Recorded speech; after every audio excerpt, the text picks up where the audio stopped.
शेतकरी मित्रांनो, या व्हिडिओत आपण पाहणार आहोत की ऊसाला मोठी भर लावत असताना किमान किती कांड्या जमिनीमध्ये मुजल्या गेल्या पाहिजेत। हो शेतकरी बंधूंनो, हा सर्वात महत्त्वाचा व्हिडिओ आहे। कारण ऊसाची आपण भर लावतो म्हणजे काय करतो तर योग्य वयामध्ये ऊसाला आपण माती चढवतो।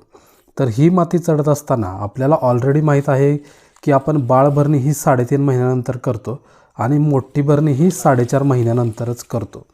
तर या 4.5 महिन्याच्या वयाच्या ऊसामध्ये नेमकं जसं आपण आपलं लग्न तरुण वयात करतो म्हणजे आपल्याला त्यानंतरच खरं आयुष्य सुरू होतं, तसंच ऊसाचं खरं आयुष्य तर ऊसाला भर लावल्यानंतरच सुरू होतं। म्हणजेच ऊसाला येणाऱ्या कांड्या लांब येणं का आखूड येणं, ऊसाची जाडी होणं किंवा ऊस किती टन भरायला पाहिजे हे प्लॅनिंग आपल्याला ऊसाच्या भरीवरतीच अवलंबून असतं। कारण बाळभरीच्या वेळेला आपल्या काही कांड्या मुजत नाहीत, जास्तीत जास्त एखादी कांडी आपली किंवा 1.5 कांडीच मुजते, माती फक्त उकळून पडते। परंतु मोठ्या भरीच्या वेळेला मात्र हीच सगळी माती डायरेक्टली ऊसाच्या कांडीला लागते। याकरताच किती भर लागली पाहिजे हा ट्रॅक्टरवाल्यांचा विषय आहे, परंतु तुम्ही देखील समजून घ्या की कमीत कमी 3 कांड्या तरी तुमच्या मुजल्या गेल्याच पाहिजेत। हो, आता तुम्ही म्हणाल हे तुम्ही शास्त्रीयदृष्ट्या कसं करणार आणि ह्या 3च कांड्या का मुजल्या पाहिजेत हे सिद्ध करा। शेतकरी बंधूंनो, या 3 कांड्या मुजणं म्हणजे कमीत कमी आपण ज्यावेळेला भर लावतो त्यावेळेला जेवढी माती आपली सुट्टी असेल तेवढे डोळे आपले मुजतात, पण मिनिमम 3 डोळे तर आपले मुजले पाहिजेत।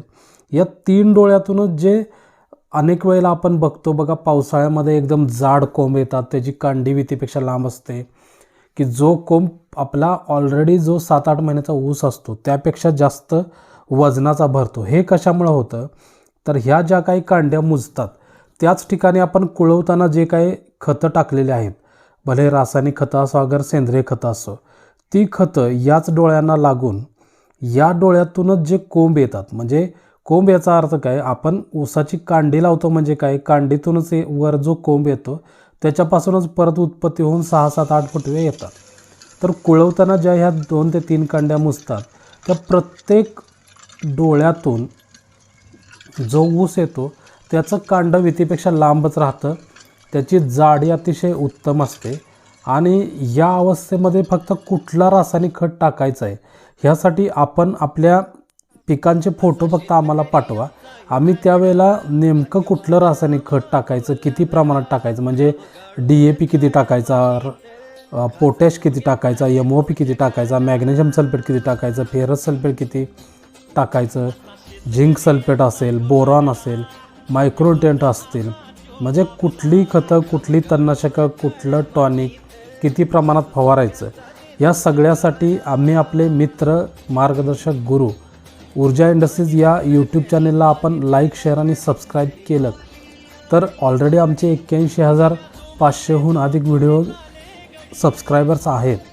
साधारणपणे आमचे 450हून जास्त व्हिडिओ आहेत, तर त्याच्यामध्येच तुम्हाला पूर्ण माहिती आम्ही देत असतो। खरं तर भर किती लागली पाहिजे ह्या विषयाचा व्हिडिओ द्यायचा आमचा काहीच फायदा नाही आहे, परंतु आम्ही एक सजग शेतकरी मित्र म्हणून आपणाला आमच्या ज्ञानाचा उपयोग व्हावा या दृष्टिकोनातून माहिती देतो आहोत।